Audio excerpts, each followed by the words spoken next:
Welcome to Film Strip Sessions. I'm Jay, I'm Lindsay. I'm Ron.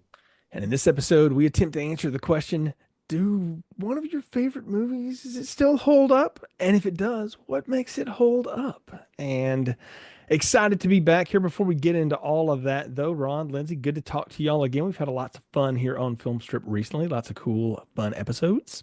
We have. I think we're running on all cylinders lately. Yeah, really excited about some of the stuff we've got coming down the pike. Indeed, indeed. We've got some really fun things. We'll tease a little bit of that out. But Ron, we want to give a special shout out to some folks here as we start this show before we get into our topic of the evening. Yes, we do. For those of you who remember our few film strip live episodes, we had a couple of interviews with some people that we thought were just cool. And one of those people was friend of the show, Annie Adamson, aka Hessian Hellcat, aka Animated Annie. She was a popular Instagram person who has just had just the most amazing collection of horror memorabilia, tchotchkes, t-shirts, toys, dolls, props, you name it, Annie had it. Well, we got some bad news here in the last month or so that she has passed away, which is, obviously sad for all of us here and sad for her fiance Brian and her stepson Uli. It's just awful news to get that about anybody, especially somebody who was young, because she was our age. I think she slotted neatly in age between me and Jay, so like that's scary enough for us, let alone for for her to leave behind family and loved ones who are going to miss her, and friends. They're going to miss her way more than just us. She was one of those people that always wanted to have on the podcast more often, but for various timing things, or just she worked in conventions and traveled a lot, so it was always kind of difficult to wrangle her for things like that. But I know that from what I've heard from Brian, she always talked kindly about us and about her appearance on the show, and was always like interested in coming back to do more. So unfortunately, we never could quite get the schedules to work out for that. But she was a super cool guest.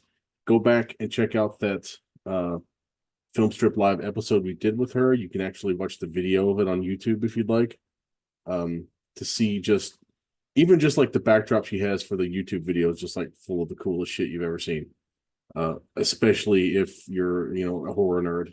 So, yeah, our condolences and sympathies and heartfelt best wishes go out to Annie's friends and family concerning her loss. Well said, Ron. Couldn't say it better myself, and really do appreciate that. Like I say, somebody that definitely made an impression once you met her, and she was a big supporter of ours. And so, shout out to her and hers during this difficult time. There's no easy way to transition out of that, obviously, but we're here to have a little fun as we like to do on Film Strip. And Lindsay, this was your idea in one of our many group chats and things. So tell us what the origin of this was. Like, how'd you come up with this one?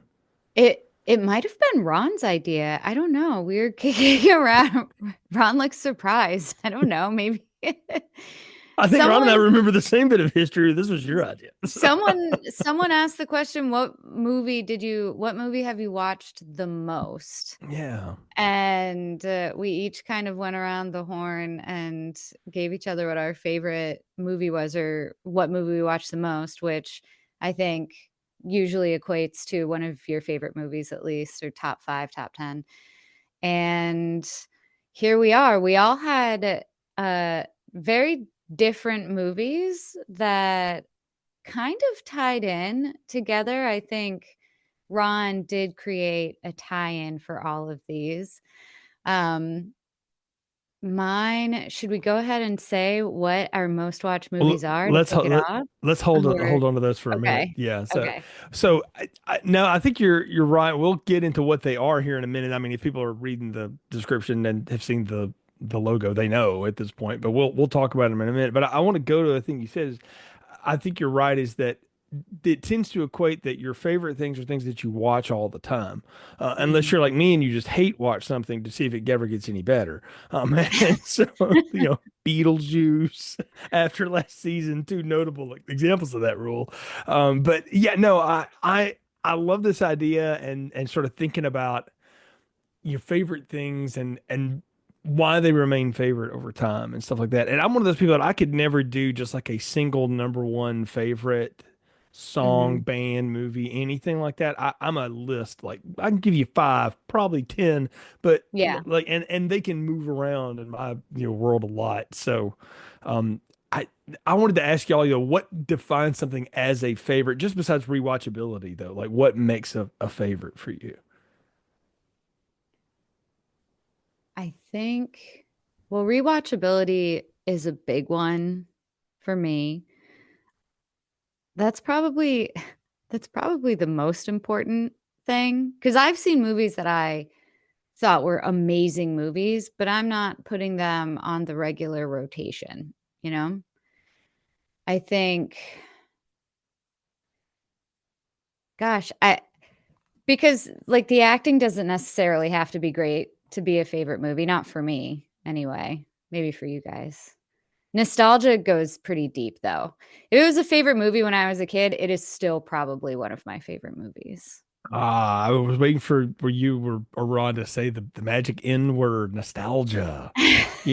Hollywood has traded in nostalgia for years, and right now it really baits in nostalgia in a lot of ways for everything from commercials to, shows, you name it. It's kind of built around that. And I don't know if that's necessarily a bad thing all the time because sometimes that can hit the right strings if it works. Um, for me, it's something that again, I have rewatchability with, but it's because I've probably watched this through different eras of life, and I find something different to latch onto about it. And mine in particular goes all the way back to when I was a very little kid, up until now, and I find something different in it, no matter how many times I've watched it. But Ron, what about you? What makes something one of your favorites? I mean, there's definitely an element of nostalgia to it, but to me, it is more than just rewatchability. It's more than just like nostalgia for a time and place. Like the movie, at least the movie I'm going to talk about, transports me back every time I watch it to a very specific time and place in my life. That is one of those things that isn't even possible in today's world, let alone something I could achieve at my age, or that someone who was the age I was when I first saw the movie could achieve. And it's tied into a lot of, people I haven't seen in 20 years, 25 years, uh, you know, friends that, were really crucial parts of my life that have disappeared, gone by the wayside for whatever reason. And just uh, a specific place and setting and situation that can never be again. I'd say that's a good way of saying it. It's part of what makes nostalgia work, at least for me, is that transportation effect. Like you say, it just puts you in a place. Like if you go back and listen to the last Star Trek episode I did with Nate, where he talks about First Contact, he has such a neat story about seeing that movie in theaters with one of his college buddies. They finish like their senior recital. They're still in their tuxedos and they go see First Contact.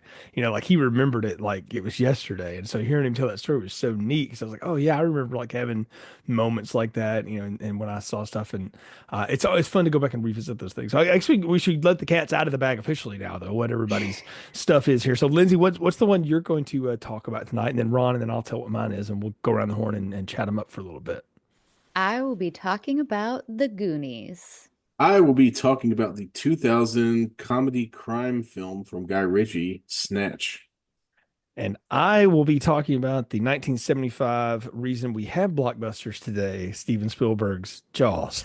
Um, so, um, one of these movies is in the archives of Film Strip Podcast. The other two somehow have never made it in, The but other two, we're probably just going to burn the episodes now, talking about it for this, I which, don't know. I still think there's always something to revisit because we're not going to get into deep discussions on them necessarily here. But we'll get to them. But Lindsay, let's start with you and the but before Goonies. before we get Okay. started with Goonies, I think Mhm. you can tell a lot about each host based off of the movie that they picked. Well, Specifically Jay, who picked something that has aged possibly better than any other movie from 1975 could have possibly aged. I'll tell my story about it when I get there. And But then you've got Lindsay and I who are taking big swings with stylistic things that don't exist anymore. mhm, yeah. And Well, so, the one thing about all of our movies that's for sure, and you alluded to it, Ron, they couldn't be made today, not in the form that they exist. That we wouldn't do them today because we either no more, nobody would buy it, people don't live that life anymore, people don't understand that, or nobody would ever give you the budget to do it, and like it, and it, I thought about that as I looked at this list. I was like, this is one thing about this is none of these would be made today. Like nobody would greenlight this if they if they saw it today. So that's what's fun about it, I think, is to be able to go back into a time when we get these things. Yeah. I actually I I've watched Snatch a lot. I had a Snatch poster on my bedroom wall It was a great nice. when poster. It was a great when poster. I was in high school. I loved that movie, so I did rewatch it for this, because it's a great excuse to rewatch it, but yeah, I stand by my Goonies pick. Yeah, no. Let's get into it though, Liz. Why the Goonies and what about the Goonies? The Goonies is definitely my most watched movie. Even when I was telling my Brian about this, I said it started with being asked what movie had we seen the most, and I said The Goonies, and Brian goes, "Yeah, yeah, I think that's probably right." and and I said the only thing that may have come close to how many times I watched it was potentially The Sandlot, but I didn't watch it as much as an adult. I don't think I've ever stopped watching The Goonies. I've seen it probably at least once a year, but this movie came out in 1985, which was the year I was born. So I've it's been around as long as I have, and I grew up for as long as I can remember having this movie as a VHS. And when I was, I think in high school, middle school or high school, we didn't have a DVD player yet. So we finally got our mom a DVD player. And I would still use the VHS player to watch The Goonies because we still had it on VHS, and finally for Christmas one year, my brother bought me The Goonies DVD because he was like, "I'm so tired of having to watch this on VHS." So so I got you the DVD, which was Oh, really sweet, and I still have it, and actually it's, how I watched it tonight. So because I don't think it was on any it wasn't free on any of the streaming services that I subscribe to. Um, but it just and rewatching it every time it's you had mentioned this earlier, Jay. There's something different every time. I still have my favorite parts, my favorite lines, little things that live rent free in my brain that I quote all the time that nobody understands the reference to. And it just I think it held up, but I think also it just brings me so much joy that if for some reason it hadn't held up over the years, I would still say that it did. well, when I'm did so you? biased. Yeah, like you said, it was May the year you were born. So when did you first see it? Do you remember the first time you saw it? I was so little. I really don't remember. I have like, you know how before the age of 5 or 6, memories just kind of come in little blips. And so Yeah. I remember a couple of movies that I watched, and one was The Goonies, and one was, I think, Star Wars, Mm. and just like but random little bits, and I Mm. don't remember not watching The Goonies. We Just should talk. We should talk about like the all-star group of people involved in this movie. Just yeah. the cast first, and then the people that made it. Sean Astin, Josh Brolin, Jeff Cohen, Corey Feldman, Kerry Green, Martha Plimpton, Kay Kwan. Like all these people are still doing things. Joe Pantoliano, Robert Davi. You got that's a cast of actors and character actors that if you're our age or you've seen anything from the era, you've seen them and stuff, even up until today, they're still working, doing things. Mhm. And then it was written by Christopher Columbus, who's made some timeless classics, including the first Harry Potter movie. It was written by Steven Spielberg, the story was, and it was produced and Produced directed. by him too, right? Yeah, yeah, and then produced and directed by Richard Donner, who's, in my opinion, again from a previous sessions, has given us the one good Superman movie we've had. Please save us, James Gunn. But I mean, really, I mean, what a you look at that list of people and you go like, holy smokes, like that was going to be massive, right? And it was. I mean, it made $125 million at the box office. It's a huge smash. But all of those people are people who are still doing things today, and there's like memes from it, right? There's tons of just iconography in it. And what's wild is movies that last like that are not ones that set out to do that necessarily. Like they just wanted to make a an adventure movie, because Steven Spielberg at his heart is a big kid. Like all of his Mhm. movies that are on the adventure and fun side, not when he's doing serious drama stuff, um, is built around the idea of sort of the imagination of youth and innocence of youth, when you can just be anything you want, you can do anything, even up to something like Ready Player One, where you can literally imagine and be whatever you want. There's still a lot of like Spielberg, you can call it schmaltz, but it's also sort of his youthful fun and sprinkle in it. And um, when you said the Goonies, immediately, and I didn't know this was one of your favorites or whatever, but immediately I said checks out, because it just fits your personality in a lot of ways. And I was like, yes, I see this.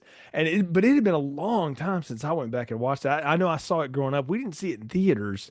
1985 was a very weird year for movies and stuff with me. But I remember we saw it on like HBO Showtime, one of those things, and then rented it to these. But it had probably been 15 years since I watched it. Like I can tell you. So it's a neat one to go back. Now, Ron, what about you? You got background with the Goonies, I'm sure. Actually, I couldn't tell you the last time I watched The Goonies all the way through. I so I have almost no background in it because if I can't remember doing the thing, I don't know that I did the thing. You know what I'm saying? So Yeah. so it's been over 30 plus 35 plus years, Hmm.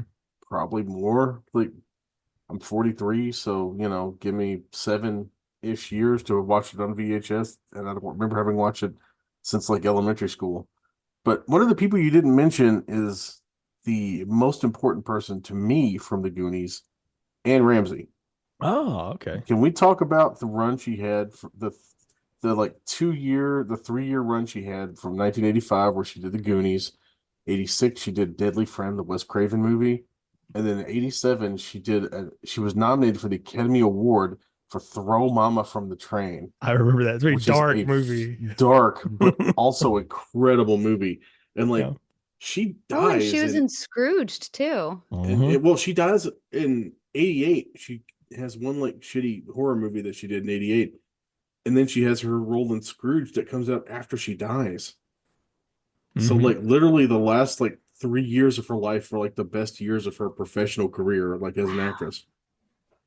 That is a wild run, like you say, of just hit after hit after hit, and more or less playing some of the same character, like versions of the same person. Throw Mama being the most exaggerated one of those three, I would say. But yeah, well, I knew she was in this. I didn't name her in the thing, but you're right. She's as key to this. I'll tell you what my hook to this. I'll just go ahead and admit it right now. I had this huge crush on Carrie Green, as a kid, because she was in Summer Rental, which is one of my favorite John Candy kind of spoof offs. She was in this movie called Lucas with the other Corey that I was obsessed with too. And I just thought she was the cutest thing ever. And I was like, oh, and honestly, she reminded me of somebody I went to school with. And so I was like, oh, and so that was my hook for this. And what's funny to me is that, like, of all of these people, if you had asked me at the moment who was going to be the big star, it wasn't going to be Corey. I would have told you that. I would have thought Sean Astin would be like the biggest actor of all time. Like when I was a kid, he was just going to be massive. And he's had a great I was career, like, no "It's doubt. pretty big." Yeah. Yeah, I mean, he's pretty good. But like, how do you beat being fucking Thanos, for 10 years and everything else Josh Brolin's done in his career? It's hard to get by. Martha Plimpton was another one too that I saw in a lot of stuff growing up for years, and then I don't know. She went in to do other things, and I just haven't seen her in a while. But I kind of put her in that same group as like Samantha Mathis and some of these other actresses that they have a moment and then they just go. But that was my end for it. But what's wild is Joey Pants and Robert Davi, just basically playing themselves in 1985. They're younger versions of themselves, but they're still themselves. And talk about a guy that's had a career, Joey. Home on Stars. That guy's been in everything at one time or Yeah. another. He was in Sopranos, right? Yes, he was in that. Yeah. He was in Matrix. Both Yep. of they both him and Robert Davi were in Sopranos, I believe. Yep, yep. Yeah. Davi's been in a Bond movie. He was a Die Hard. I think he was in a Predator flick too, I think. Well, So, Mary Ellen Trainor was in Die Hard as well. oh, I forgot about Mary Ellen Trainor being in it. That's right. She's Yeah. the yeah. The mom. Yeah, she's the mom. Yeah. So, um, It's great. When I first went to see Lord of the Rings in the theater, no secret that I love that whole franchise. mhm. But when I saw Sean Astin as Samwise Gamgee, I was like, "Oh, it's Mikey from the Goonies." He That's was fair. always Mikey from the Goonies. In Rudy, he was Mikey from the Goonies. In Lord of the Rings, he's Mikey. Talk about an acting job, by the way, that make Rudy Rudiger a likable person. Mhm. That I mean, I think that was a good writing job too. yes, yes, this is true. But he's Hollywood royalty. John Aston's his dad, so and um, And Petty Duke is his mom, first of yeah, I all? believe that's correct. Yeah, so Yeah, so like all the way you can around. see it in the face a little bit too. You mentioned Marilyn Trainer. She's the link between the Lethal Weapon and the Die Hard franchises that lets you know Mhm. they're in this because she's the news reporter in Die Hard, but then like her sister or whatever is the psychologist in Lethal Weapon. It says Riggs is going over the deep end. So that's how you know those are connected in the LA verse. Plus, there's you got Dick Donner in there too. He's the Lethal Weapon guy, but. Um, yeah, now the thing about Goonies that I lashed onto as a kid was somebody who grew up outdoors and in the scouts and all this kind of stuff, and the kind of kid that they threw you out the house and told you to come back when the sun was down. We were always out running around doing something, and Mhm. creating some sort of mischief or dreaming something up. And so to see it in a movie like this, and gosh, there were a billion of these at the time, it seems like it. I think that always kind of struck a chord with me because I was living it. And then I Mhm. think about it now and I'm like, oh man, that I remember doing that. And some days, gosh, wouldn't it be nice just to go do that again or something like that? And I don't know, it rings a chord with me for that reason. Yeah, I remember making little treasure maps and things like that when I was a kid too.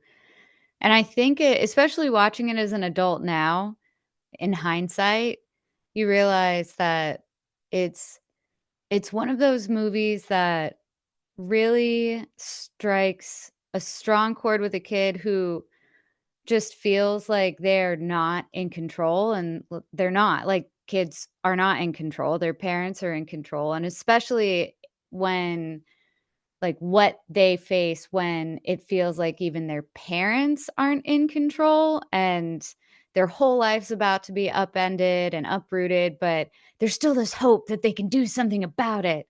And it's just that sweet, perfect, linear treasure hunting story that ends, you know, that has the happy ending and the bad rich guy loses and Danny the Yeah. man saved the empire. Yeah, of course. Right. I mean, Mhm. that's half the fun of that type of tale. And I think it's what makes those things last because that's sort of a universal appeal as a kid. And you hit it. It's all about the control. And when you don't have any, it's nice to imagine, well, what if you did and you could do Mhm. something about it? What would it look like? It's fun to escape into that kind of fantasy. At least it is for me. I does any of it now like because I rewatched it for this, so it'd been years, like I say, and I kind of try to make a little mental list of like all the things that I felt like were dated, and I don't mean that in a bad way, but just like, oh yeah, that's so of that moment, so 1984, 1985, um, Mhm. and does that hamper it all for either of the two of you when you look at it now? It doesn't for me, but I watch it pretty regularly, so Honestly, it wasn't as racist as I expected it to be towards like data or data, I guess. I figured, it would be more, they would lean more on him for gadgets or whatever once that was determined to be his thing. And it was like, no, they just kind of tolerate his ridiculous gadgets because Mhm. they've got their own like Rube Goldberg things that they're building. So it's like Right. he's not like, oh, he's the technologically inclined Asian kid. It's like they're all kind of like doing crazy science experiments at their house or whatever. Like look at the whole Rube Goldberg machine to open the gate for Hmm. Mhm. Chunk, right? Chunk and Chunk is probably the one that has aged the least well to me Yeah, that would because be probably at the top of my list. like looking at him and then looking at kids nowadays, he's not that fat anymore. Like he's Mm-mm. just No. kind of chubby. Like Yeah. I think they treat him like he's friggin' um my 600-pound life or something. Yeah. Yeah. Well, I had a friend in grade school who would have been kind of the chunk or whatever, and then I changed schools. I saw him several years later when we were both getting out of high school, and he did what all those kids did. He grew a foot and a half, and he lost 90 pounds. He was the skinniest Hmm. guy in the room, and I barely recognized him. If it wasn't for his eyes, I wouldn't have known it was him. And because I hadn't seen him in years, and I thought that chunk probably grew up to be like a 6'5" forward at Portland. Or whatever, and playing high school basketball or something. It's funny. I had never put it together before, Ron, but I thought about it when I was watching this. This is Astoria, Oregon, and I was like, you know what else is in Astoria, Oregon? Kindergarten Cop, where you tell him your daddy and what does he do? Oh I wow. had not thought about that. I was like, oh yes, Is it and really? and another one of my redhead crushes, Penelope Ann Miller, from later in life, but. Yeah, I put that together. I was like, oh yeah, and then I looked it up and I was like, this is like what everybody thought Oregon was before the Twilight movies ruined it for everybody and stuck, made Forks a thing up there, Forks, Washington. But everybody thought the Pacific Northwest was this, when I was a kid growing up, because you didn't know any better. You didn't have the internet. You didn't know. So Hmm. it's wild to think about that. But I put that connection together. I was like, oh yes, it's the same town as Kindergarten Cop. So. That's I funny. feel like two things really changed people's perceptions of the state of Oregon. One of those is Twilight, and one of those is Portlandia. Yeah, And between those two, like mm, the the the wet coastland kind of white trashes Oregon has well, disappeared to completely. be fair, Twilight is in Washington, but it's like right on the border, so Whatever, they're whatever. close It's all the by. same thing. Two large states in the deep northwest that you don't get to unless you're going there. So Hmm. like people know Seattle, but that's like saying Atlanta is representative of the state of Georgia, and it is not. So Yeah. Atlanta's Well, representative of the state of chaos. let's not talk about bad driving right now. At least, So yeah, I was gonna say, never mind. yeah, but. No. So, all right, Lynn. So you say you revisit this one often. hmm. How often do you say you watch it? I think probably once a year, at the longest, I'd say maybe every other year, but consistently once every year or two. Is there like a time that you go for it, or is it just whenever you're in the mood? No, just whenever I feel like it, Fair. I'll throw it on. And it's nice. I've seen it so many times too. Sometimes it's nice. It's one of those things that's nice to have on in the background if I'm doing something else, like, I don't know, cleaning, whatever.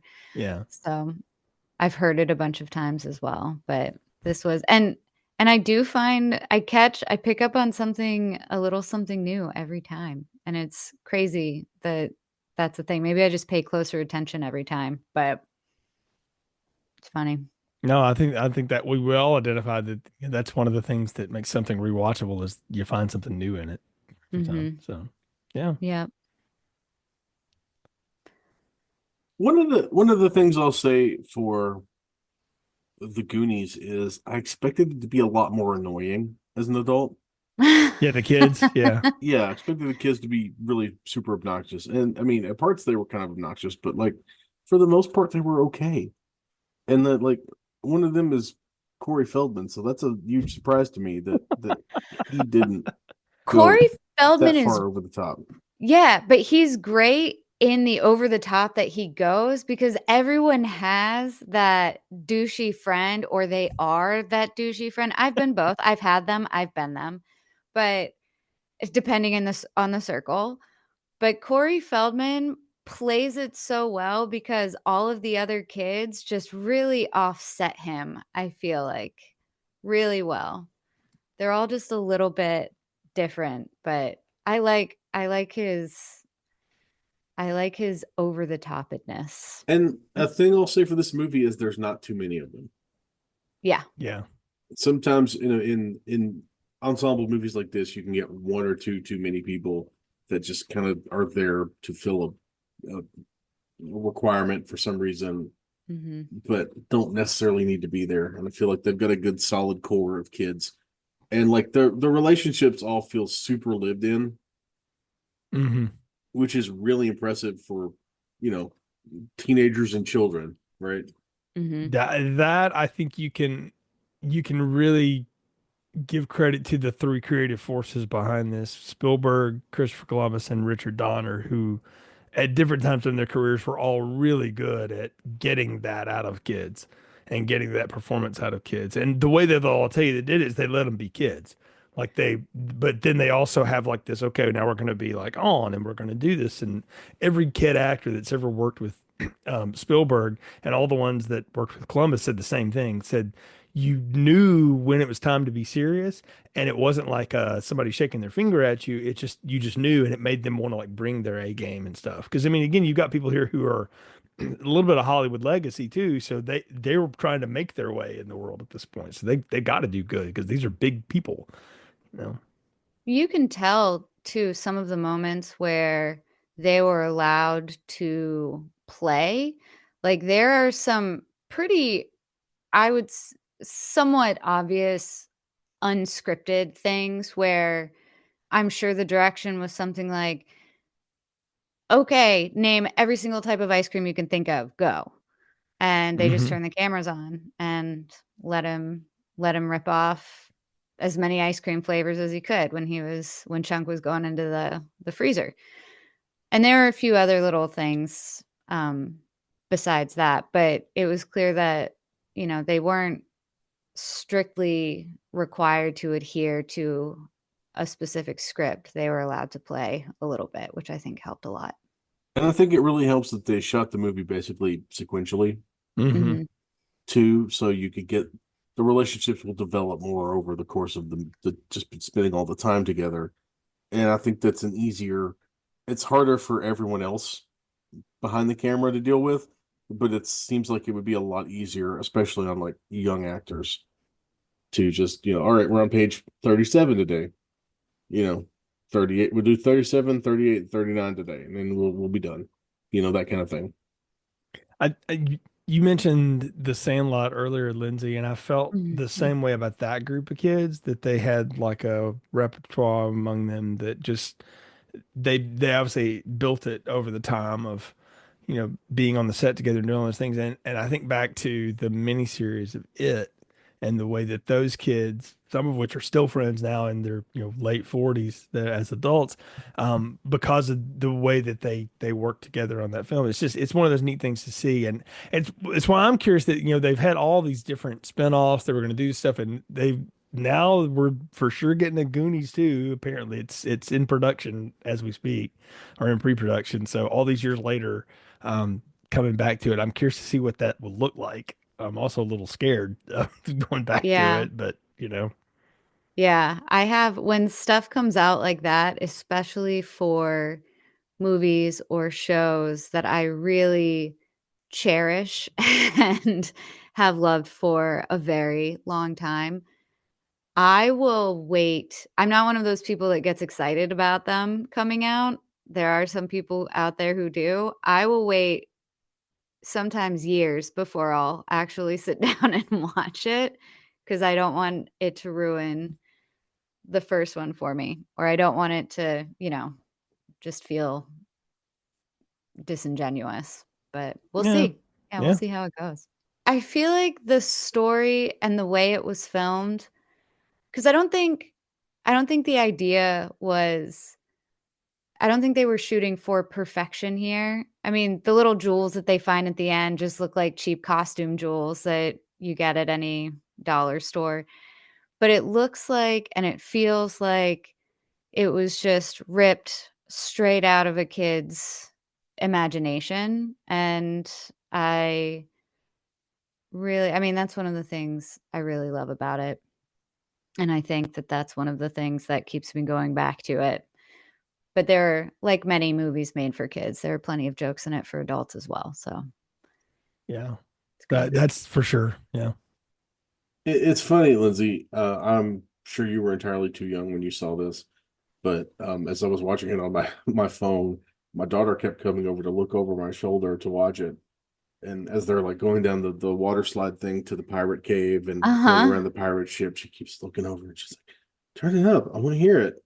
Oh, Turn it up!" yay! I was like, "Baby, give me like give you like another year, and we'll watch this movie together, okay?" And I I Yeah, can be love Sloth can that. confident. be kinda scary. Yeah, Mhm. but There I are a can be few parts that confident could be Sloth will give scary. you nightmares Yeah, and you won't start yelling shit. We'll be good. yeah, that's awesome. Well, keep me posted on whenever she watches it for the first time. Yes. Yes. Definitely.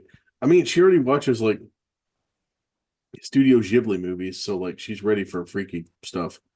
Like she's watched Spirited Away like 10 times. She loves it. That's a great one. And that one is full of like crazy visuals. So I don't know if Sloth would like bother her that much. Maybe Um, not, and he's a good guy, like, he if she finishes it to the end, like, she'd probably be okay, but I don't know. I don't know. I feel like Maybe right not. now the talking scenes will kind of bore her, but Yeah. she'll like The the Fratellis gadgets. are way scarier than Sloth. Yeah, she'll like the gadgets. She'll like the spelunking in the cave. She'll like the pirate ship and stuff. So, Hmm. maybe I'll just make her like a 30-minute greatest hits compilation to watch. There's probably one on YouTube as we speak. So Yeah. very cool. Yeah, I want to hear how that goes. I know. But enough about the Goonies. So we've had one movie that prominently features a boat. Now we're going to move to another movie that prominently features a boat.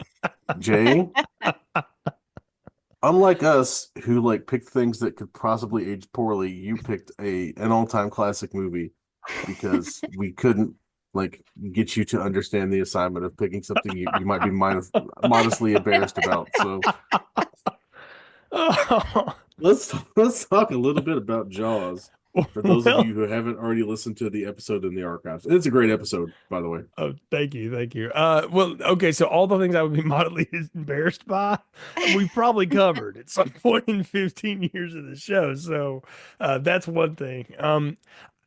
Truthfully, I thought the assignment was something you watch a lot. I've seen more than anything, and I was like, that's probably Jaws because the first time I remember seeing this, my parents were really big, like have other couples over and play cards on the weekends, and the kids would all play, and the parents are over there playing, rummy or whatever.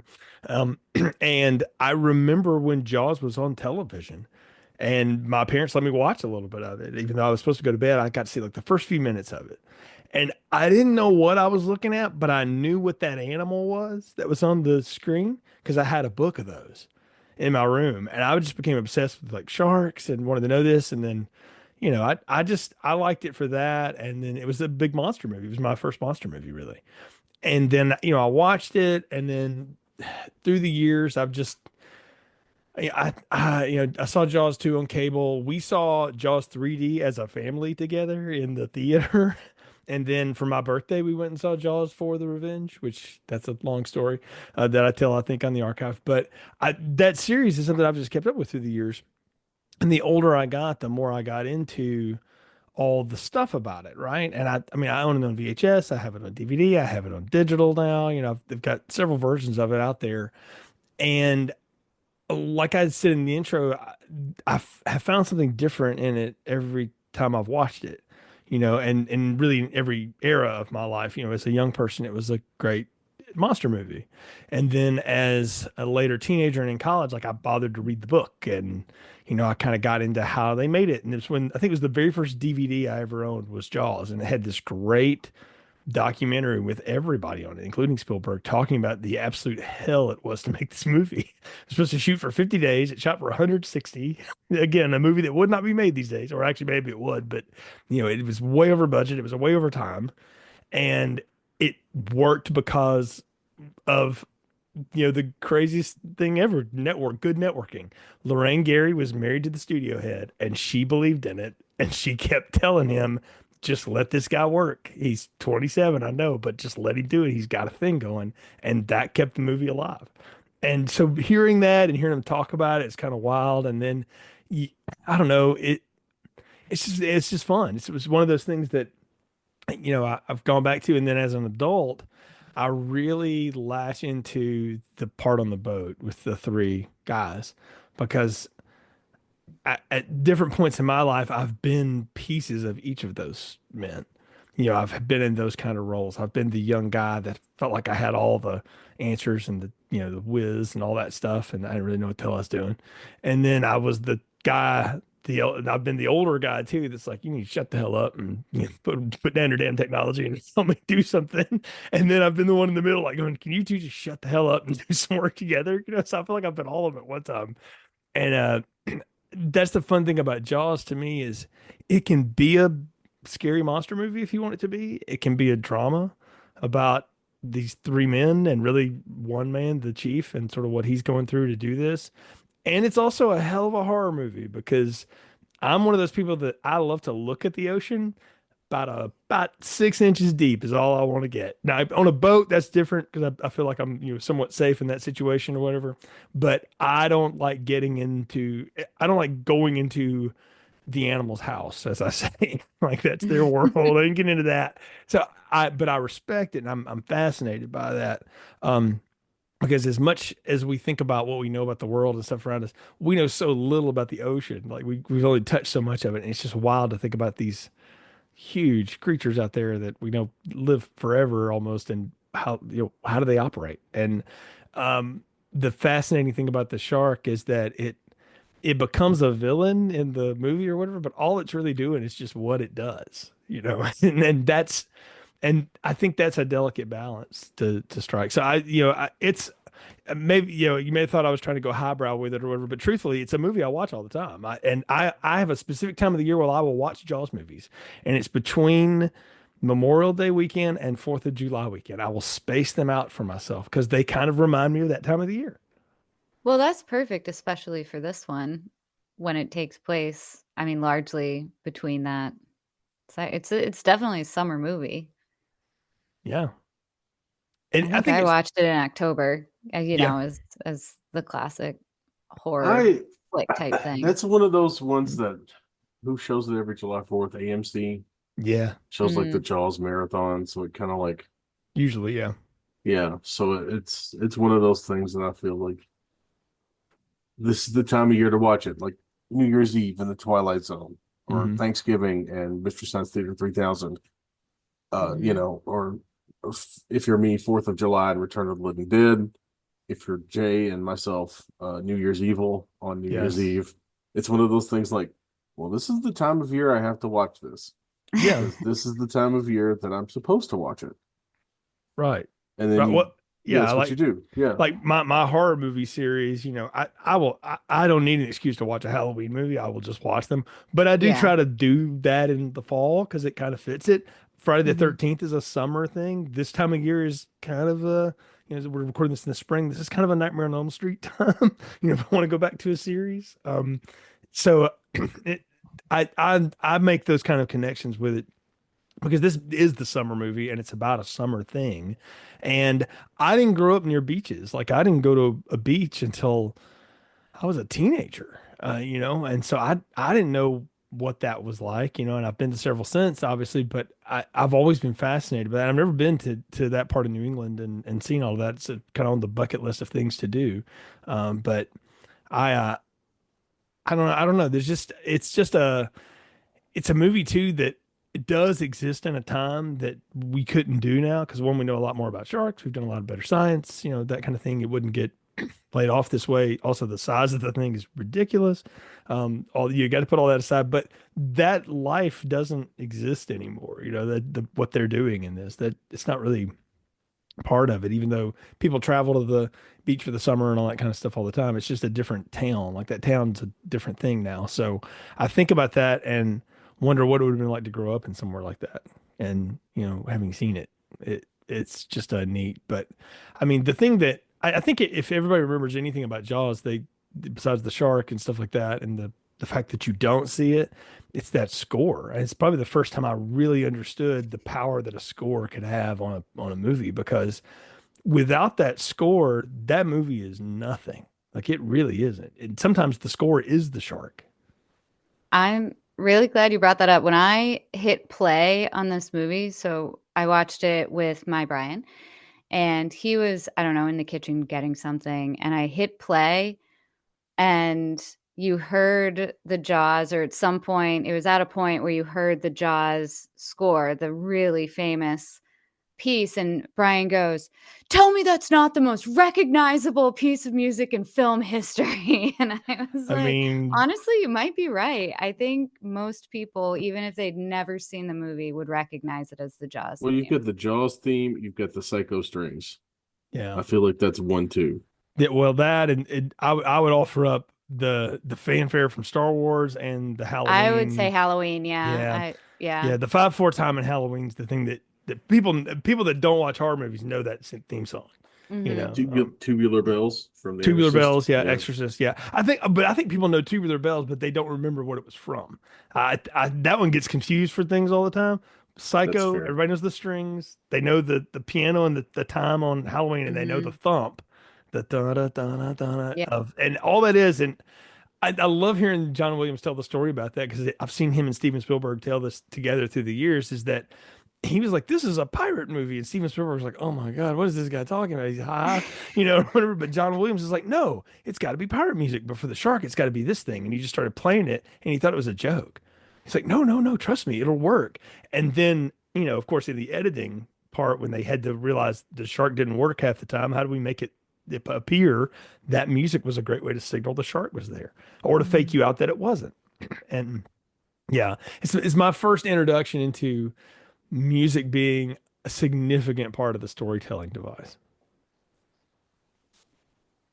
Yeah, and that's one of the more famous examples of they watched it without the music and everybody kind of rolled their eyes at it, and then they watched it with the score, and everyone's opinions completely changed. I think Halloween Mhm. was the same way. Yeah, yeah. The famous story from John Carpenter was the studio executive told him it was boring. It's just a bunch of people standing around in the bushes talking about kids. And then he didn't have the score done, and he did it, and then he showed it to her like 2 weeks later, and she's like, "That's really scary. That now that's scary." Because it added ambiance. Otherwise, it's just this dude standing around in the bushes. You know? When I hear that, yeah, even now when I hear every time I rewatch that movie, I feel like the hairs on my arm will just stand straight up. It's hmm just, It's got it's a so creep to it, but good. the Yeah. Jaws is the same way because you don't know what's coming when, and all the stuff, or when it does, there's nothing you can do about it, right? It's like how are they ever going to do anything with it? And I don't know. I also love the interplay between the three men. That Indianapolis speech, which like I think 20 people wrote a draft of before they finally got what you see on the screen. Um, but Robert Shaw delivering that actually drunk, which is a hilarious story. Doing that and watching Roy Scheider and Richard Dreyfuss react to it, the way he changes his tone and stuff, and then they're coming off it. You're watching three people that know how to act. And they're just it, and I kind of, someone who's not an actor but really loves watching actors do stuff and do acting shit. Like I love that scene because in the middle of this big adventure monster movie, you have this quiet scene in a boat at night where this guy relives the worst horror of his life. And you totally understand at that moment on why he's not afraid of shit. And and you're like, Mhm. even at the end, he's not afraid of the shark because he's seen worse. And I don't know. It's one of those things that like Spielberg does this in his movies all the time. He's got a character that will do this, and I feel like it always comes from this moment and that moment particularly. That's such a sweet it ends up being such a really sweet scene too. Their little drunken songs and comparing battle wounds and, Yeah, but it starts off they're just or preparing yeah, scars, you know? yeah. And then they And have like when their legs start, yeah, going over top of each other. drink to your leg. It was Yeah. just a really, really sweet, sweet scene. Hmm. And then again, the action in it is for what they were able to do with the shark that didn't work, because no one thought, oh, these great animatronics in seawater. That did not go well. What they got out of it is still jarring. Like when that thing, when you read it in the book, I don't know if you've ever read the book. I mean, it's a total trash read. I'm not gonna lie. I mean, it's really sordid too. So if you just want a trashy book to blow through, it's a good one. But because there's like this whole subplot about the mob and affairs and whatnot. But in the book, the when the shark capsizes on the boat, it's not unlike what you see like whales and sharks do to fishing boats these days, but it doesn't land on the back like that. It like cracks it in half. And the fact that they figured out, well, the only way we can do that is just drag it up and let it land on the back of it. When it does that, that still gets a reaction out of me all these years later because it's just out of friggin' nowhere. And it's like the shark finally just said, F you, and just went for the boat. And I love it. I thought it was tremendous.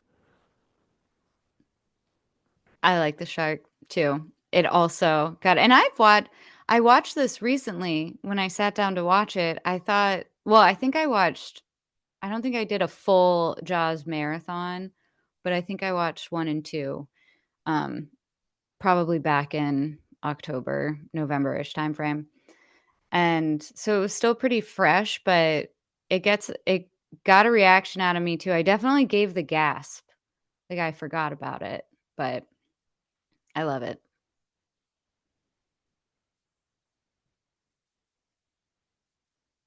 And there's What so much blood.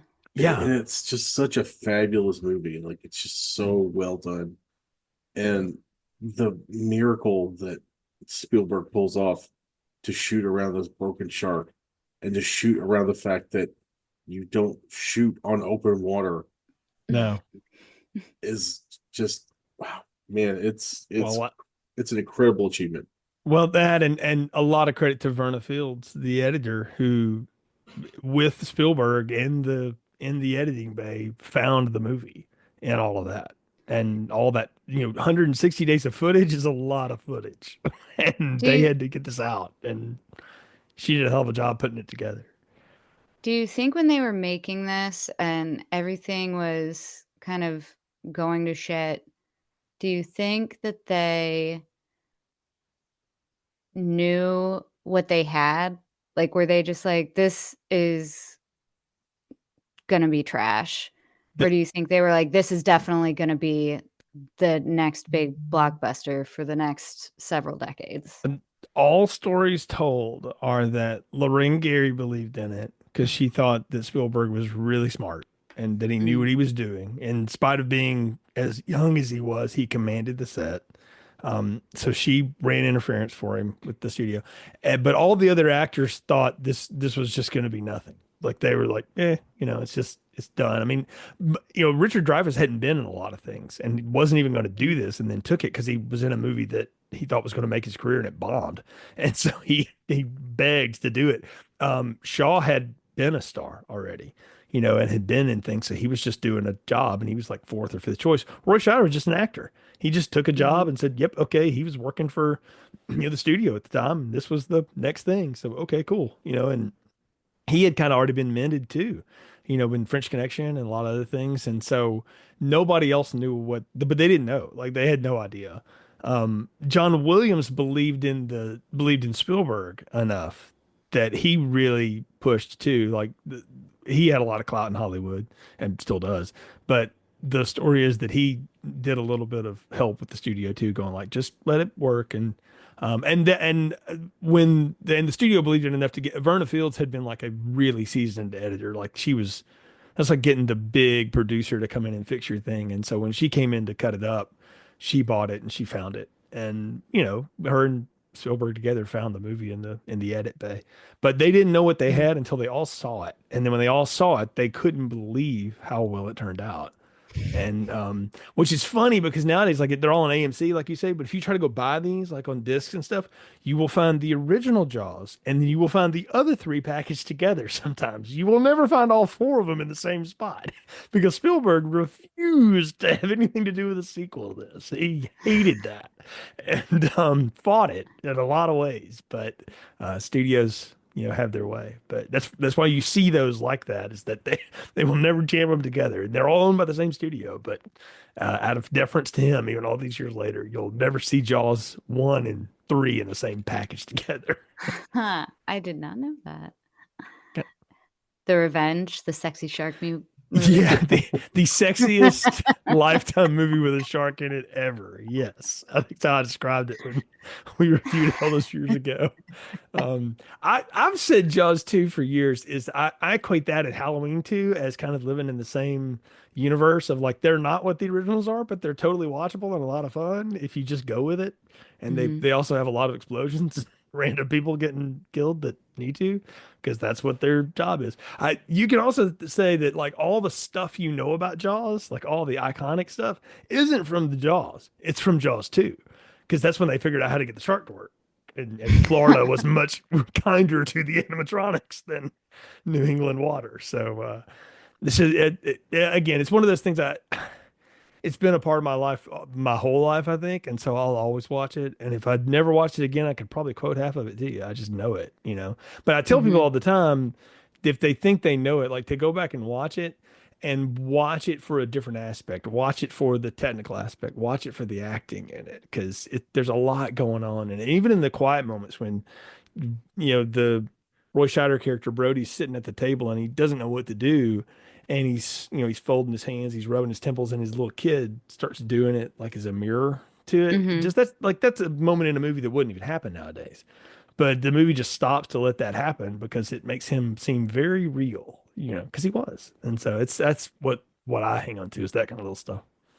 So what was the newest thing that you noticed in your most recent watching that you hadn't noticed Oh, before? oh, that's a good question. I think the thing that I noticed this time, and part of it is the latest digital version of it I have has a really great cleanup on it, was how big and expansive the ocean shots were and how they did a good Mm. job of, even though they were only like 3, 4, and 5 miles offshore, they made it look like they're out in the middle of nowhere and just how clear all that was. And what brought some of that home was when I was in Jersey visiting you and your Brian, Lindsay, and we got Mhm. out and the water's similar. And I was like, this looks like Jaws water. Like it felt like it. And, Yeah. and, and so that rang to me just how an inexperienced director, and he was at the time, could get a shot like that and can make that work was pretty tremendous. That kind of stuff is what I've noticed this time. The character stuff, I've seen it enough now that I feel like I get a lot of it, but um, it, and I just go back to the same things. But the cinematography in it is tremendous. If you just watch it for that, it's amazing. Yeah. Yeah, Agreed. yeah. Well, Ron, I think it's your turn now to take us to a very different place. So you said Lindsay and my movies had a boat in common. What was the connective tissue to I was Snatch trying to again? remember too. Oh man, I've been trying to remember what I said. Well, Lindsay's movies has treasure, diamonds, Hmm. Oh, yeah. True. and my movie is centered around one huge diamond, an Yep. 84 carat flawless diamond. Yeah. So you guys have your boats, we have our diamonds. Fair. Fair. Boom. I'm the connecting fiber. Yes. You have the boat and the treasure. Yes. I like it. The Goonies is the movie that's holding this together, everybody. It's the glue. It's the glue.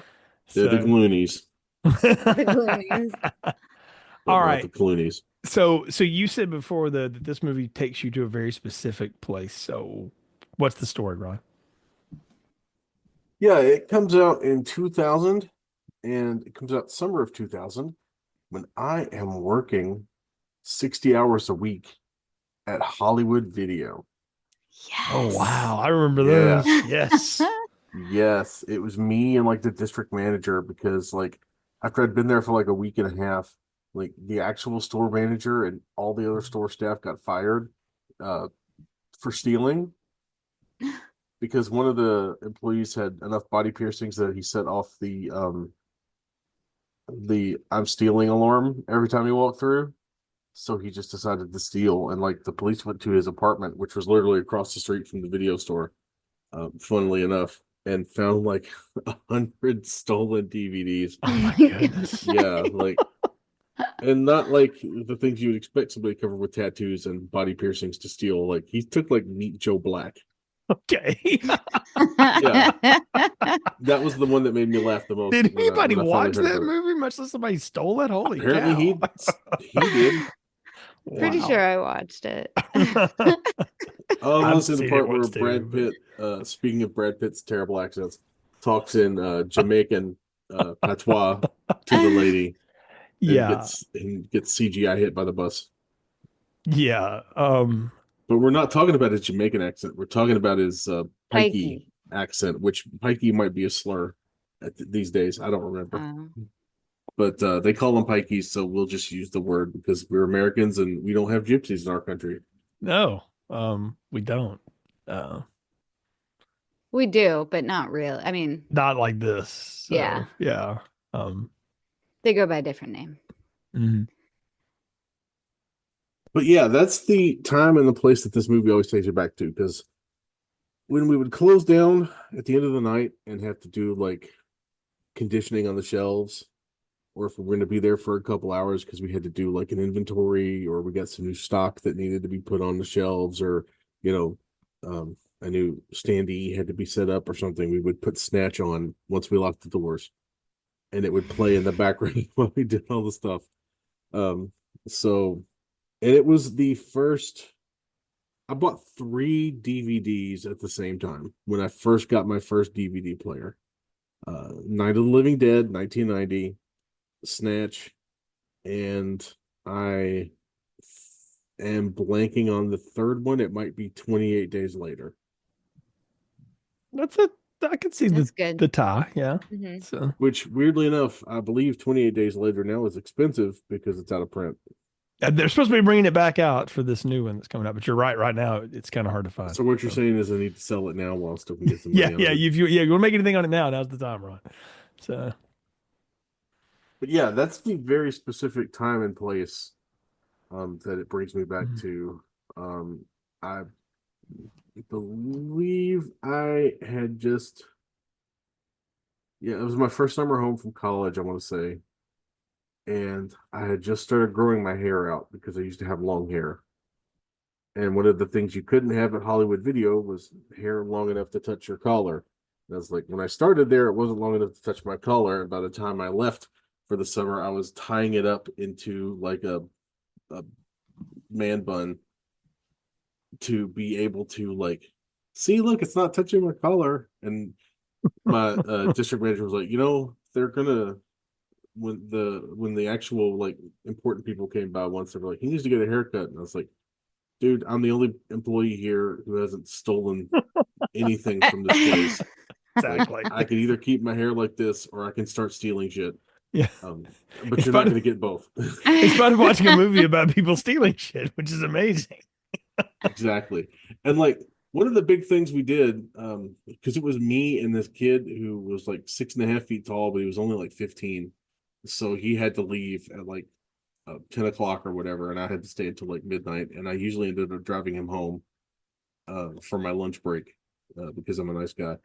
Um, but yeah, when people would come up with like a movie that was bad, we'd be like, "Oh no, you need to watch Snatch instead." So we were like evangelizing Snatch You're, onto people. you're doing Guy Ritchie's street team, basically. So, Yeah, we were like the ska film street team. We were like, no, no, you don't want to watch Navy SEALs. You want to watch this. actually, you do want to watch Navy SEALs. You just want to watch this too. Like, give them a 2 for 1. Navy SEALs is some good cheese. So, Yeah, it was never a Navy SEALs. It was always something yeah, like completely brain dead. But yeah, yeah, yeah. that's like my connection to this movie. And because I bought it on DVD and I took it to college and loaned it out a ton in college to people and like pushed it on to the my fellow South End of Louisville white trash who were coming to my video store and in the neighbor because it was literally like a mile and a half ish from my house. So that was like my part of town. But I was still pushing this DVD onto them. And sometimes we would get people who come back to like, oh man, that was amazing. And sometimes people come in like, man, what the hell was that? I I knew about this because a friend of mine had rented and shown me Lock, Stock, and Two Smoking Barrels when it came out on video because he Mhm. knew I was a big fan of The Usual Suspects, and he and I had several discussions about like Pulp Fiction and Reservoir Dogs and kind of that ilk of movies and stuff like that. And he said, "I think you'll dig this." And I remember watching Lock, Stock, and not understanding half the damn dialogue in it, but that was sort of the fun too. It was like, oh, I don't think I need to. I think I can still get it. And then everybody talked about this. I was in grad school when this came out, and I went with some friends to like the Dollar Theater in Florence to go see it. And because I know you know what this is, Ron. And so I remember us going in there to see this, and all of us sat there with the same look on our face, which is, what the hell is Brad Pitt doing? Like, I don't get it. But then you realize it doesn't matter either. And I don't know. I dug it because they were faces I recognized. I didn't know who Jason Statham was at the time, but obviously, in retrospect, yeah, he's a huge thing. But I knew who Benicio del Toro was, and obviously I knew who Dennis Farina was. And I think I had seen Vinnie Jones and things, enough things to know that he was a Well, thing. if you'd already seen Lock, Stock, and Two Smoking Barrels, you'd seen both Statham and Vinny Jones. Yeah, yeah. I just wouldn't have known them from anything else other than that, And so, but it's. I remember thinking it was fun, even though I didn't get all of it. But that was half the fun, was I didn't understand it, and I've come to find later I think that was part of the point. I don't know, is that he was just going to speak in a way that you just wouldn't be able to follow. And I only equate it to a much cheesier film, but the original Ocean's 11 and whatever the hell Don Cheadle is doing in that that movie with all that Cockney slang. It's similar but more accessible. Yeah, the pikey is much more accessible than the Cockney rhyming slang was in Lock, Stock, and Two Smoking Barrels or in Ocean's 11. Because in Lock, Stock, and Two Smoking Barrels, there is a whole DVD extra, was a whole DVD extra of like explaining what this slang terms mean. I remember that. And Yes. and funny enough, on the Snatch DVD, there's a whole thing that is subtitles just for Brad Pitt. And at the part where he's explaining about the caravan, for Fireside Clover, terrible parts of the Periwinkle Blue Boss. It's just four question marks across the screen because they don't even know what he's trying to say. I was gonna ask, so do you watch, for both of you, question for both of you, do you watch with or without subtitles when you watch Snatch? This last time I watched it without subtitles, so I've never seen it with subtitles. I watch everything with subtitles because I'm about halfway deaf. Okay. I I like watching things with subtitles because I also don't have great hearing, but sometimes there are things in the background that you missed. I don't know if I've ever watched this movie with subtitles, and I did this most recent viewing, and I think I prefer it without when I really can't understand what Brad Pitt is saying. It's so much more fun. Like, I definitely took way more away from away from what he was saying than I'd ever picked up in the past, but I almost didn't want to. But I liked it without subtitles. Lindsay, I'm with you. I will do subtitles if I think it's really important, but in this one, I don't want to because I don't think it. Well, I don't think it matters. I think that's half the kitsch of it is that you don't know Mhm. what he's saying and everybody just sort of has to respond to it. And I don't know. I found it to be fun. I like Guy Ritchie's stuff. And I say that realizing I've really only seen like a few of the things that he's done, but I feel like he came out of the gate with two killer movies in a row with Lock, Stock, and this. And I don't know if he's ever caught it again. Rock and Roller was fun. I liked that one. I didn't care about Sherlock Holmes movies. I did like His Man from Uncle because that's kind of a soft spot for me and stuff. But I like his whole style and everything, and particularly I like it in this because I equate him to kind of like I don't know. He's English Steven Soderbergh in some ways, in my opinion. I mean, I kind of feel like they live in the same cinematic universe in some ways, with again those hints of Tarantino and all that other stuff. Did you see the Ministry of Ungentlemanly Warfare? I think I just really Mm-mm. like that. That's one of his newer ones. We actually went to the theater to see that um last year, but I liked it. I like his style, and I like anything Sherlock Holmes, so I really like this Sherlock Holmes movie too. Yeah, I like those Sherlock Holmes movies. I actually enjoyed Rock and Rolla. It was one of my first DVD screeners that I got to review for a website that has long since gone away. Um, so yeah, I've got a weird connection to Guy Ritchie like throughout my life. It's strange. I mean, but it's cool though, again to see a movie that's populated with, because the one thing that we all have in common here is these movies are populated with character actors. Like, Hmm. there were kids in your cases, but even the adults are great character actors. Lindsay, all the mine, these were character actors, and you know Benicio and well, Brad Pitt's been a leading man a lot of times, but he does some of his best work when he is not the above the title thing, in my opinion. Hmm. And everybody else here is a character actor, and for goodness sakes, Dennis Farina was a real cop, So and then he played a lot of gangsters and cops for years, but with the Unsolved Mysteries days. But I don't know. I see a cast like this, and Ron, it takes you back to working at the video store. It takes me back to when I was in grad school and just watching these kind of movies and stuff. And I just remember this was the kind of movie when I watched it, I immediately wanted to have a conversation with like very specific people about it. And they were the people that I 100%. went to the theater with. Yeah, definitely. This is one of those movies where you're like, all right, I got to talk about this with somebody. I have to show this to people. I have to make specific people watch this movie. And it's one of the reasons why it was the first DVD. I purchased the used DVD from the place I worked because I was like, I've got to have this like ASAP.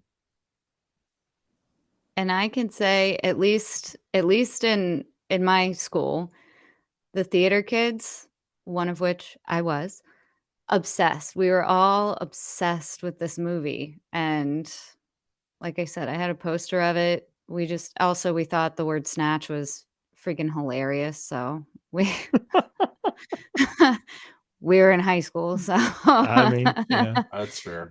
yeah. It's a good poster though. This I feels like this lives in a time period of about 7 years of posters where you are all everybody was doing some version of the usual suspects when you had a heist movie. Mhm. It was the lineup kind of thing. It's what it looked like. And I don't know, I dug it. And if you look at it and you hear the description of it, you would immediately go, "What the hell is this movie about?" And then you watch it and you're like, "Oh, it's really not about that at all." I mean, it is a heist, but that's almost secondary to all the other stuff that's going on. It's about these wacky people. And I think Guy Ritchie's one of those people that finds amusement in wacky people. And in as many ways as he can build wacky characters around themselves and around a plot, it just makes the film that much more fun. Well, it's funny because Tyrone, the actor who plays Tyrone, his name is Ade or Ade. I don't know how it's pronounced, but I always call it Ade because it's ADE. But he was literally just like a security guard that Guy Ritchie saw on set and thought, this dude's super entertaining. We got to get him in front of the camera. What a great pull. He was fantastic. I Yeah. loved him in this movie. No, that's fantastic. That sounds exactly like something Guy Ritchie would do. Again, that's something like Steven Soderbergh would do. That's just, yeah, they kind of live in that same place, I think. Yeah, and it's he really like hit on a formula, I think, with this movie that a lot of people were trying to capture in the wake of Pulp Fiction. This is like the Yes. last round of like we're gonna just do a Pulp Fiction type movie where it's all split up and got all these characters and I like Things to Do in Denver When You're Dead. I think that's a really good Tarantino knockoff, but I feel like Guy Ritchie was between Lock, Stock, and this and Rock and Rolla. He was like the dude who's like, okay, I know exactly how to do this Tarantino thing, but in my And, own specific way. Well, you say Pulp Fiction. I think they're all trying to get after Reservoir Dogs. That's like that and Eight Heads in a Duffel Bag and all the things doing Denver You're Dead. Like all those movies are really chasing Reservoir Dogs, but with Pulp Fiction's like snappy dialogue. And Richie, I'm with you. He's the one that captured it best out of any of them, and I think he did better things. I'm not a fan of QT movies. I'm not going to apologize for it at all. I don't really love his stuff, but I like Guy Ritchie movies. Like there's an accessibility to them that I don't know that Quentin always has, or at least not for me. I would agree with that.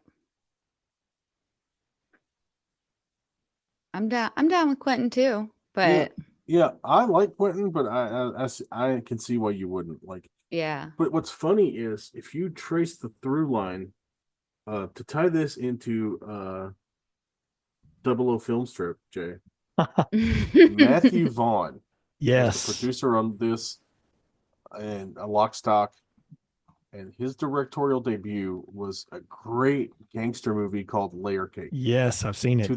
2004. And it is a fabulous performance from from not Clive Owen, from Daniel Craig. Daniel Craig, and that's the Hmm. reason why Daniel Craig got Bond over Clive Yep. Owen.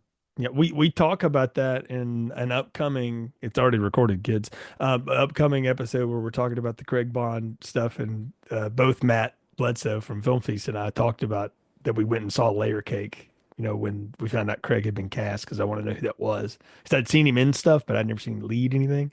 And I saw that. But yeah, I love Layer Cake. And I like Kick Ass too. I thought that first Kick Ass movie was fun. It was a lot of fun. Kick-Ass was a lot of fun. Yeah. I reviewed Kick Ass for Den of Geek, and it's awesome. Yeah. I haven't seen it since it came out on video, but like that, and I really like the 2014 Kingsman. Had a good Hmm. time with that one. Yeah. And that X-Men First Class is not a bad movie either. That's a lot of fun. So Yeah, the faults of that movie are not his fault. no, no. But no, I like that.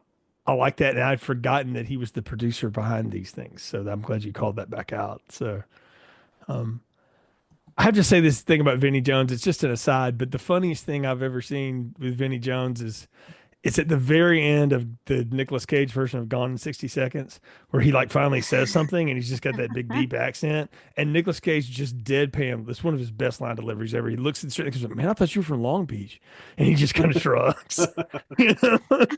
And I I remember that vividly. But yeah, I no, I like his presence. I like all the whole thing, but I like all the characters too. They all have these wacky names, Four Fingers and Turkish, and I don't know. Turkish The Tommy, Head, Frankie Four Fingers, Doug the Head, Bullet Tooth Tony. Bullet yeah, Tooth the Tony, Blade. Boris the Blade, Yeah, I mean Cousin Avi. it's what I want in a gangster movie, like if this is going to be that. But this is like not, Yeah.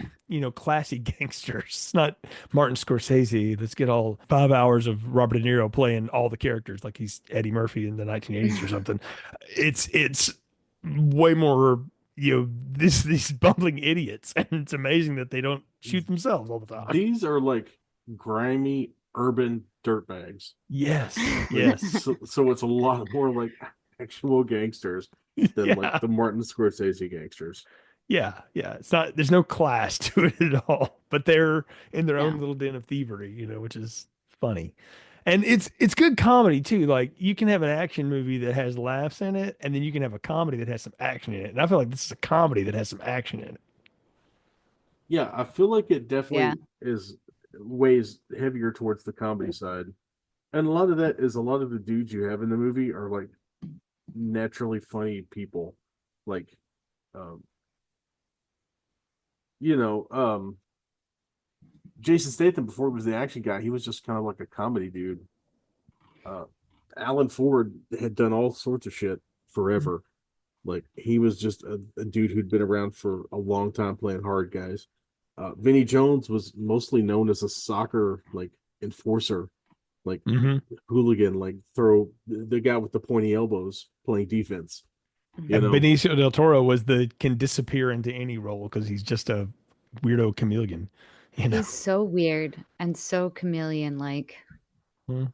and I feel like one of the reasons Brad Pitt is in this movie is because I believe he was like a Lock, Stock super fan, And he was like, if I am in this movie, he will get money to make his next movie. That's exactly right. Yeah. That's exactly what, and he wanted you not play the lead specifically. I want to be the background weirdo. He wanted to try to do what Benicio does, which is let me just invent a character and see if you can follow it. I loved Brad Pitt doing what he did in this movie. I always have, because I feel like before this, I only knew him anyway as like that heartthrob actor that all the girls really, had the big hard eyes for. And I thought this was, especially when I first saw it, I was like, this is the best thing Brad Pitt's ever done, ever. This is amazing. This isn't a heck of a run for him. It I mean, he really is had great Fight work. Club and this as Yeah. back-to-back performances. That's pretty Yeah. heavyweight. Yeah, So this is like Brad Pitt character actor is really pushing himself to the forefront. yeah. But you're Mhm. right. He was trying to get out of that heartthrob shit at the time, and all the rom com and all that ghetto Oh, that what you was the get big in. one? Dances with Wolves or something? That was the big one. Oh, Legends of the Fall. You're Legends of the speaking Fall, that's of. what it was. Oh Yep, yes, yep, boy, talk about a film that's the yep. title could be more pretentious if it tried. I had this poster on my wall. My best friend had Legends of the Fall poster with Yeah. Brad Pitt on it on her wall. I Like, mean, we are not the fair. same. Yeah, no. And like But I mean, most he's got garbage a. people in college, I had a Fight Club poster. I mean, look, no, but y'all really this 3 year thing. He had three movies in 2001, but Fight Club was in '99, Snatch was in 2000, and he was in Spy Game in 2001, which is an underrated Tony Scott joint and a great Robert Oh, Redford movie. that's a Uh, hell of a movie, Jay. That's a great movie, Stay tuned. and yeah, definitely stay tuned. And he was look, the Mexican and Ocean's 11 are really watchable movies too from 2001, but Spy Game is like some shit going on in that movie. Like The that was that. Mexican is a really good James Gandolfini performance. Yes, it is. Yes, it is. That's and actually not a bad Julia Roberts performance if you just want to nail it down. So, it's got Gene Hackman in that one too. So that might be a stay tuned. We haven't done Igor Bravinsky in all the years of film strip, but I thought you did some of the pirate movies. no, we've never done any of the pirate movies. So Oh, well. no, we've talked about it, but I think we've referenced them in things, but we've never done any of the pirate movies. So, So I have a question for both of you with both of your movies, since these are most watched, top 5, top 10, something like that, favorite movies. Have you ever watched the director or actor commentary on the DVD if available? 100%. yeah, I Okay. I I've watched the Jaws documentaries and commentaries all the time. Yeah. Oh, Since you asked about that, I want to give you a recommendation of a filmmaker commentary that actually enhances the film in a lot of ways.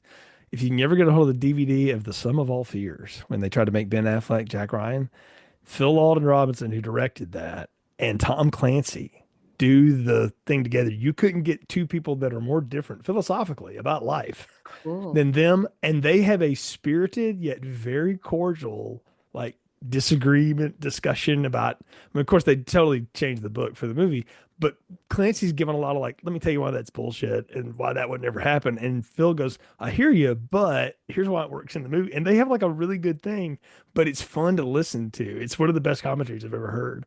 So I don't think the studio realized what they were getting when they did it, but it's a good one. But yeah, I listen to Spielberg talk about Jaws all day. Yeah.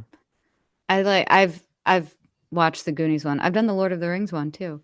The Mm. Goonies one is fun because all the kid actors are adults doing the commentary Oh, that would be cool. and Yeah. remembering like all the stuff that they did when they were kids shooting the Goonies. So it's Hmm. really, if you have access to it to listen to, it's really fun. I would love to listen to the Snatch one, Ron, and the things that Guy Ritchie brings out in that because I haven't done that. I remember it being a lot of fun, but it's been a long time since I've had my DVD and been able to watch it. So The one thing I'll say because I like my streaming and digital stuff. It's easy to get to or whatever, but it's the one thing I miss is having that kind of thing as part Yeah. of it. I get made fun of, or I used to. I don't really anymore, but I used to have friends make fun of me for having DVDs still and Blu-rays. I was like, "You know what? Say what you want. I'll stream too, but Hmm. I It's like having these bad boys, especially if they were some of my favorite movies. I yeah. got them. Like Terminator 2 was one of the I think Jaws was my first DVD. Terminator 2 may have been the second or third one, but it was like the two disc version and it Mhm. came with like basically a film school on one disc, like of how they made that movie. It was Yeah. incredible. Yeah. I like the extra Yeah, features. another one of the things I watched more on the Snatch DVD was they had a documentary where they talk with Guy Ritchie and they talk with the stunt choreographer Tom Delmar, who did the stunts for Aliens, Oh, I didn't know that. Okay, Oh, that's cool. cool. and how much work they put into the multiple car crash sequence where Tommy throws Turkish's milk out the window and it hits cousin Avi's car and they crash and then Boris comes stumbling out and then they run Boris over. It's Yeah, it's you, just it's so great.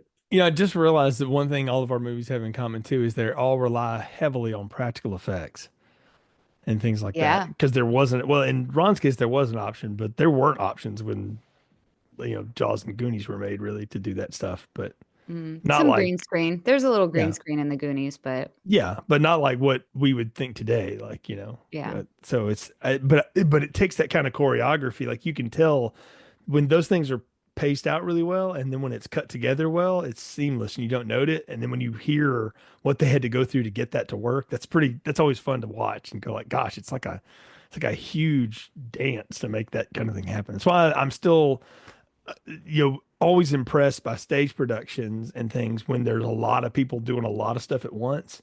And Mhm. I like watch the people in the background because they work really hard to make that all go. And you're not supposed to notice it, but you do if it's fucked up. And that's what's cool to see. Yeah, this movie has a surprisingly large amount of moving parts to it, uh, particularly in a lot of those scenes. And like, I don't know, I was always like from the first time I watched it, I was always really impressed with how well all of these various people and threads were tangled together, and how well they tangled Turkish and Bricktop and Bullet Tooth Tony and Boris and Saul and Vinny and work them all together so they're all constantly bouncing off each other for this one, MacGuffin that they're trying to get a hold of. What's something, Ron, going back to it a number of times that you catch that's maybe new or different, in the last time you've watched it or something like that? Um, See, that's the thing. I've watched this movie probably 75 or 80 times. It's really hard for me to find something new. But the thing that I am struck the most with in this is just how funny Lenny James is. Hmm. Like I got to know him better from his stint on The Walking Dead as Morgan, but like this is the movie where I was like, oh, this dude's legit. He's good. But like watching it again, having seen him do like more serious stuff, and then playing more towards the comedy aspect, his interplay with Saul and with the dog especially is just incredibly funny. And like I'm always seeing new like things he's doing. I saw some new things in his reaction shots that I hadn't paid attention to before, like just his facial expressions. He's always shooting like these crazy like sideways, side eye kind of expressions, and and especially with poor Tyrone. Good point. And I had forgotten how long it takes Tyrone to get out of the car the first time he gets out of the car at the gas station. Yeah, good one. Oh man. Well, I think that brings us to a close here on this episode of Sessions, but I think we're all strong recommend, highest popcorns on these movies for sure. I mean, I know I gave that to Jaws back in the day, but I would venture to say you both would give the same to your two as Mhm. well. Well, we got some fun stuff coming up here on Film Strip in the month of April, if you will. So it's technically March 31st, but it's April. So, we're here doing sessions and we are going back to the Texas Chainsaw franchise. Nick and I have recorded all of those, and we're releasing them here and there. But we're going to talk about Texas Chainsaw Massacre: The Beginning here coming up, and then on April the 14th, we're hitting a bit of a milestone: 15 years of film strip, right along in there. What was it you called it, Lindsay? It's our quinceañera. Yes, yes. And we're going to be doing a very special film, special to Lindsay for sure, but we're doing the 1978 Ralph Bakshi, The Lord of the Rings, which will be a blast. It was a good time. And then Nate and I will circle back around to the next generation of the Starship Enterprise and talk about Star Trek Insurrection, which is a bone of contention in the Star Trek universe. And I forgot why until I rewatched it. And then we'll wrap the month up with another episode of Double O Film Strip. I've got our friend Phil Walsh from Phil at the Movie Zone talking about Roger Moore and The Spy Who Loved Me. So a jam-packed April, if you will, guys. It's going to be fun. Yeah, that's going to be very exciting. I'm looking forward to you guys getting into the Roger Moore verse. Although I would have gone with Moonraker personally. Well, we debated different ones to do, but decided ultimately to go with Spy Who Loved Me, and we talk a little bit about all of it. If you listen to the other episodes, we really hit around the entire oeuvre. But happy to say all of those are recorded now, so we're going to do them like once a month up until throughout the year, and then I will have the entire group of guests on to talk all about Bond. And when we set out to do this series. We were just waiting on the Broccoli and Wilson group to make another movie. I didn't expect Jeff Bezos to buy it. So we're going to have a lot to talk about on that show.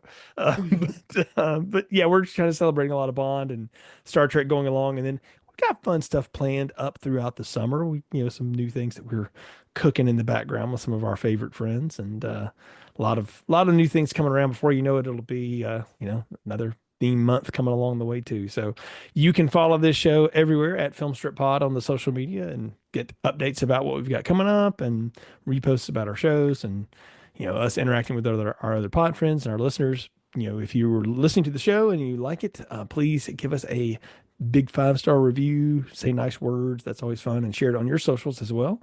And we appreciate the support. And until next time, for Ron and Lindsay, I'm Jay. You've been listening to Film Strip. Thank you for listening to Film Strip. You can find more episodes on our website, filmstrippodcast.com. The Film Strip theme music is produced and performed by Frozen Lake 121. All content used or discussed in these podcast episodes is the property of the respective owners and used under the Fair Use Act, Section 504, C2, Title 17.